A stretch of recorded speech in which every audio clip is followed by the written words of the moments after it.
नमस्कार, अपना प्रदेश उत्तर प्रदेश देख रहे हैं आप। आपके साथ मैं हूं खुशबू पांडे।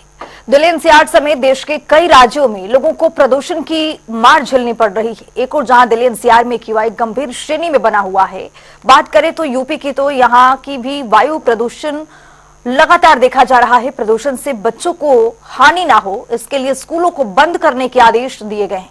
वहीं गाजियाबाद, नोएडा, मेरठ के साथ अन्य कई जगह कक्षा 1 से 12वीं तक के स्कूल को बंद कर दिया गया है। इस दौरान बच्चों की पढ़ाई में कोई बाधा ना हो, इसके लिए ऑनलाइन माध्यम से क्लासेस चलाई जाएंगी।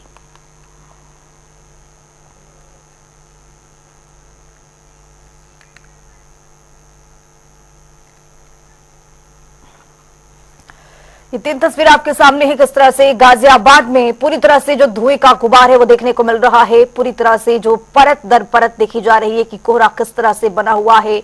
पॉल्यूशन का मार जो देखने को मिल रहा है वो लोग झेलते हुए नजर आ रहे हैं। लखनऊ की कुछ जो तस्वीरें हैं वो साफ सुथरी दिख रही हैं, लेकिन बुलंदशहर की अगर बात की जाए तो बुलंदशहर में भी जो पॉल्यूशन का कहर है वो देखने को मिल रहा है। जो लोग हैं वो परेशान है, लोगों को आने जाने में भारी परेशानियों का सामना करना पड़ रहा है। तो पूरे प्रदेश में बताते चले आपको कि प्रदूषण से हाहाकार मचा हुआ है। स्कूल को भी बंद कर दिया गया है। सरकार की ओर से ये बड़ा निर्णय लिया गया है। तो गाजियाबाद, लखनऊ, बुलंदशहर की तस्वीर आपके सामने है। तीनों तस्वीरों को आप देख सकते हैं किस तरह से यहाँ पर पूरी तरह से जो पॉल्यूशन से जो आसपास के जो क्षेत्र है वो दिखाई नहीं दे रही हैं।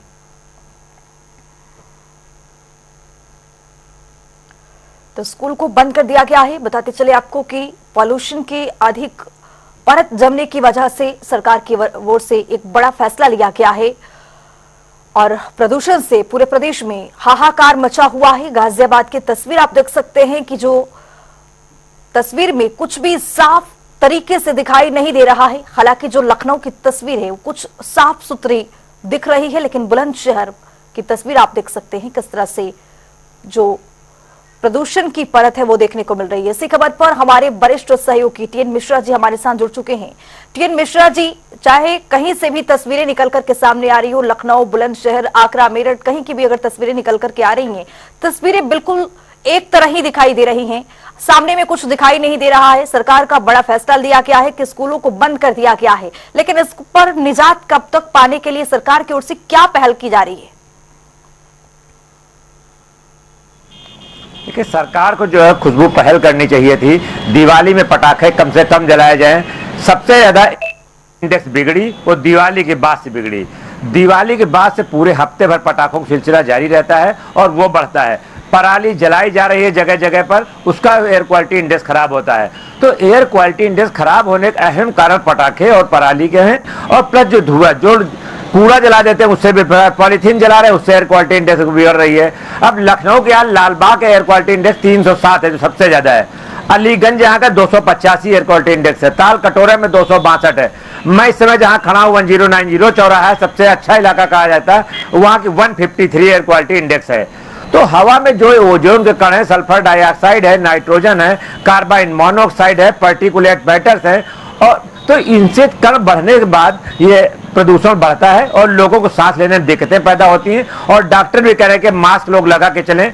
यहाँ लखनऊ नगर निगम के मेयर और जो है नगर आयुक्त ने कल दौरा भी सुबह किया था, तो उस दौरे में साहब उन्होंने कहा है कि हम जहां जहां ज्यादा प्रदूषण वाला पानी के छिड़काव कराएंगे और ज्यादा से ज्यादा जो कोशिश करेंगे कि लोग जो है मास्क भी लगा के चले अगर बच्चे हैं छोटे। और लखनऊ में खैर स्कूल बंद करने ऐसी बात अभी नहीं है, न प्रशासन स्कूल बंद करने के मूड में है, लेकिन इतना जरूर है कि एयर क्वालिटी इंडेक्स यहाँ की बिगड़ी है। और सबसे ज्यादा एनसीआर की हालत जो है खराब है कि जहाँ स्कूलों बसर आ रहा है, गाजियाबाद में देख ही रहे हैं कि स्कूल बंद किए, दिल्ली की हालत खराब है ही है। तो ये स्थिति है कि अगर सरकारें नहीं चेती तो प्रदूषण के स्तर बिगड़ता जाएगा और आम जनता का जनजीवन और सांस लेना मुश्किल हो जाएगा और तमाम बीमारियां में फैलेंगी, ये भी माना जा रहा है। मिश्रा जी, जैसा कि आप जानकारी दे रहे थे कि यहाँ पर सरकार को सचेत होने की थोड़ी जरूरत है, लेकिन ये सचेत सरकार आखिरकार कब तक होगी? क्योंकि हर साल की तस्वीरें एक तरह ही होती है। पिछले साल की बात करें, उससे पिछले साल की अगर बात करें तो सेम तरीके की तस्वीरें निकल करके सामने आती है, लेकिन प्रशासन की जो नींद है पूरी तरह से कंप्लीट नहीं हो पाती है, आंखें खुलती नहीं है। ये देखिए खुशबू सही करे, प्रशासन को जो रोक लगानी चाहिए कि पटाखे, धुएं वाले पटाखे ज्यादा न जलाए जाए। ये दिवाली के आसपास एयर क्वालिटी इंडेक्स बिगड़ती है और उसके बाद भी पटरी पर नहीं आती है, डे बाय डे जो है स्थिति खराब होती चली जाती है।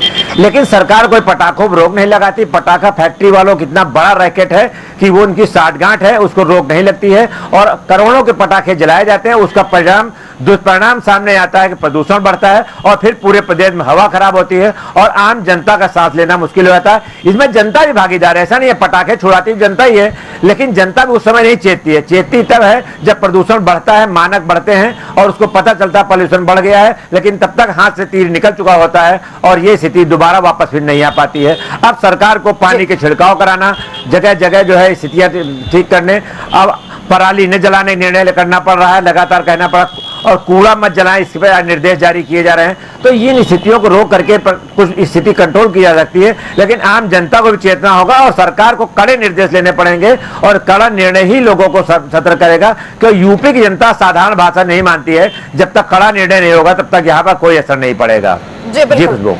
संजू भटनागर हमारे साथ बुलंदशहर से जुड़ चुके हैं। संजू, आपसे जानना चाहेंगे कि फिलहाल वहां की तस्वीरें क्या कुछ बयां करती हुई और वहां पर लोग सचेत किस तरह से है, क्योंकि पॉल्यूशन डे बाय डे बढ़ता जा रहा है। मैं आपको बता दूं कि एनसीआर के पेपर और बुलंदशहर में पूरे की आदत फैली हुई है, क्योंकि जिस तरीके से सुबह से ही पूरा जबरदस्त था, लोगों को निकलने में लगातार परेशानी हो रही थी। लोग ठंड की जरूरत से भी लोग सड़क के किनारे आग लगाकर बैठकर ताप रहे थे। वहीं बात की जाए तो टैंक की लगातार कोहरा बना हुआ है और फिलहाल यहाँ बुलंदशहर प्रशासन ने स्कूलों की छुट्टी कर दी गई है, जिसकी वजह से जो छोटे छोटे बच्चे हैं, बुजुर्ग हैं, तो उन्हें तो कोहरा हो रहा है, उसकी वजह से परेशानी हो रही है। फिलहाल स्कूल जो है वो बंद कर दिए गए हैं। बच्चों को ऑनलाइन क्लासेस चलाने के लिए निर्देश दिया गया है कि बच्चे ऑनलाइन क्लासेस द्वारा पढ़ाई की जाती है। और वही जो दिल्ली एनसीआर लगातार कोहरे की चर्च में तो है ही है, वही प्रदूषण किस तरीके से बुलंदशहर जिले और आसपास जिलों में फैला हुआ, और क्योंकि यहाँ फैक्ट्री एरिया है, फैक्ट्री एरिया से भी काफी प्रदूषण निकलता रहता है, लेकिन जो इकाइयां हैं वो इसे मानकों को नहीं मानती हैं और लगातार जो प्रदूषण विभाग है इस पर कार्रवाई की करता रहता है। जी, नोएडा से हमारे सहयोगी जूही श्रीवास्तव हमारे साथ जुड़ चुके हैं। जूही, क्या कुछ वहां पर तस्वीरें निकल करके सामने आ रही है, वहां पर सरकार की ओर से किस तरह की पहल की जा रही है, क्योंकि नोएडा में भी प्रदूषण का जो लेवल है वो दिन पर दिन बढ़ता जा रहा है। आपको बता दें कि जिस तरह से वायु प्रदूषण का लेवल लगातार बढ़ रहा है, इस समय की अगर हम बात करें तो इस समय 470 के पार है हमारे यहाँ का AQI लेवल नोएडा का। और आपको बता दें कि कल वायु प्रदूषण को लेकर हमारे यहाँ बैठक की गई थी। सुप्रीम कोर्ट ने जो है प्रशासन को फटकार भी लगाई थी, क्योंकि ग्रेड 4 जो है अब लागू किया गया है, जो कि 1 महीने पहले लागू कर देना चाहिए। और कुछ निर्देश भी सुप्रीम कोर्ट ने जारी किए हैं, जैसे कि मास्क लगाना उसने अनिवार्य कर दिया है। प्रशासन ने लोगों से अपील भी की है कि घर से बाहर निकले तो मास्क लगा कर निकले। बिल्कुल। दूसरी चीज, कुछ वाहनों पर भी जो है रोक लगा दी गई है। खाली CNG गाड़ी और इलेक्ट्रॉनिक गाड़ियों को ही जो है अनुमति दी गई है। इसके अलावा बच्चों के स्कूलों को जो है फिजिकल तौर पर बंद कर दिया गया है। ऑनलाइन क्लासेस शुरू कर दी गई है बच्चों की। और जो बड़े लेवल पर कंस्ट्रक्शन चल रहे थे, वहां पर अभी फिलहाल कंस्ट्रक्शन से भी रोक लगा दी गई है और प्रशासन जो है वो लगातार पानी का छिड़काव कर रहा है। तो कुल मिलाकर के स्थिति ज्यों की त्यों बनी हुई है। तो बताते चले आपको कि वायु गुणवत्ता जो है उसमें लगातार वृद्धि होती जा रही है। हमारे सहयोगी अलग अलग जगह से जानकारी दे रहे थे।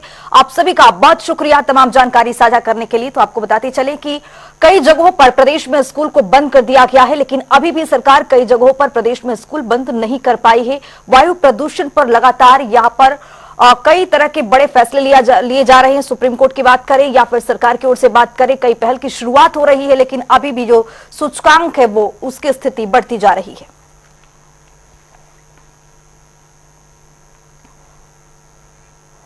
बुलेटिन में आगे बढ़ेंगे। अयोध्या के राम सेवकपुरा में आयोजित भगवान श्री राम के तिलकोत्सव कार्यक्रम वैदिक मंत्रोच्चार के बीच संपन्न हुआ है। उत्सव में वर पक्ष से अयोध्या के मेयर और वधु पक्ष से जनकपुर से आए लोग शामिल हुए। इस दौरान महिलाओं के तिलकोत्सव का गीत गाया गया और खुशियां मनाई गई। इस पूरे रिपोर्ट के जरिए देखिए। हम लोग को बहुत खुशी है। हम लोग को मतलब राम जी के लिए बहुत सारा साथ बार लेके आए हैं यहाँ पर तिलक चढ़ाने के लिए। हम लोग नेपाल से आए हुए सभी अतिथियों का बहुत स्वागत है। और जैसे कि वैदिक रीत से तिलक चढ़ती है, जैसे लोक रीत से तिलक चढ़ती है, उन समस्त रीतियों का यहाँ पर पालन किया जा रहा है। तिलकोत्सव के लिए कन्या पक्ष जनक जी के पक्ष से आए हुए हैं। अयोध्या के रामसेवकपुरम में आयोजित भगवान श्री राम का तिलकोत्सव कार्यक्रम वैदिक मंत्रोच्चार के बीच संपन्न कराया गया। उत्सव में वर पक्ष से अयोध्या के मेयर और वधू पक्ष से जनकपुर से आए लोग शामिल हुए। इस बीच वैदिक रीति रिवाज के साथ तिलकोत्सव कार्यक्रम संपन्न हुआ। इस दौरान महिलाओं ने तिलकोत्सव का गीत गाया और खूब खुशियां मनाई। हम लोग को बहुत खुशी है। हम लोग को मतलब राम जी के लिए बहुत सारा सार बार लेके आए हैं यहाँ पर तिलक चढ़ाने के लिए। हम लोग नेपाल से तिलक का गीत गा रहे हैं। हम लोग उसी समय से गा रहे हैं तिलक का गाना। कैसा लगा यहाँ भगवान? बहुत अच्छा लगा है, बहुत अच्छा लगा है। कितने लोग आप लोग आए हुए? हम लोग 400-500 के करीब आए हैं तिलक लेके। नेपाल से आए हुए सभी अतिथियों का बहुत स्वागत है। और जैसे कि वैदिक रीत से तिलक चढ़ती है, जैसे लोक रीत से तिलक चढ़ती है, उन समस्त रीतियों का यहाँ पर पालन किया जा रहा है। और नेपाल से आए हुए अतिथियों के माध्यम से जो ये रामलला का तिलकोत्सव हो रहा है, एक अद्भुत वातावरण श्री सीताराम विवाह का यहाँ पर बन रहा है, जिसका सभी लोग आनंद ले रहे हैं। कितना प्रकरण और मजबूत हुआ नेपाल? निसंदेह एक हम ऐतिहासिक, हमारे पौराणिक संबंध है इनसे, हमारे ऐतिहासिक संबंध है, हमारे सांस्कृतिक संबंध है, हमारी रोटी बेटी का संबंध है। और नेपाल से हमारे जो सांस्कृतिक रिश्ते हैं, जो हमारा संबंध है, वो अद्भुत मधुर भी है और अटूट भी है, और वो आगे भी कायम रहेगा। आज नेपाल जनकपुर धाम से लोग उत्साह संवर्धन के साथ नेपाल जनकपुर और मिथिला के यहाँ हजारों की संख्या में तिलकोत्सव के लिए कन्या पक्ष जनक जी के पक्ष से आए हुए हैं। और अयोध्या में यहाँ श्री राम जन्मभूमि तीर्थ क्षेत्र ट्रस्ट के नेतृत्व में और श्री राम जी के लिए तिलक की व्यवस्था करके आए हुए हैं। आप देख सकते हैं हमारे पीछे कितना 56 भोग 3600 व्यंजन की व्यवस्था, भार 500 थाल भार लेके आए हैं, हजारों प्रकार की सामग्रियां लेके आए हैं। आज ये बड़ा ही हर्षोल्लास का दिन है अयोध्या के लिए। अयोध्या के लिए ही नहीं, राम जी को मानने वाले समस्त विश्व में राम भक्तों के लिए उत्साह का दिन है। क्या जनकपुर से चलकर और अयोध्या में तिलकोत्सव का कार्यक्रम हो रहा है।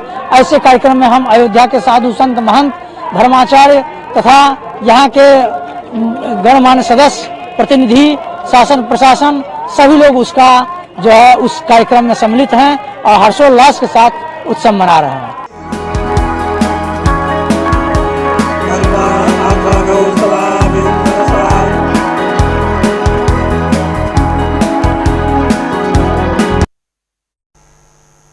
तो प्रयागराज से एक बड़ी जानकारी मिल रही है, उससे आपको रूबरू कराएंगे। बड़ी जानकारी, महाकुंभ के लिए आज भी भूमि आवंटन होगा। निर्वाणी अनी अखाड़ा, दिगंबर अनी अखाड़ा को आवंटित होगी भूमि। निर्मोही अखाड़े को आज आवंटित होगी भूमि। इस वक्त की बड़ी खबर, त्रिवेणी मार्ग पर भूमि आवंटन की जाएगी। तो प्रयागराज से ये बड़ी और अहम जानकारी से आपको रूबरू करा रहे हैं। महाकुंभ के लिए आज भी भूमि आवंटन का जो प्रक्रिया है वो शुरू रहेगा।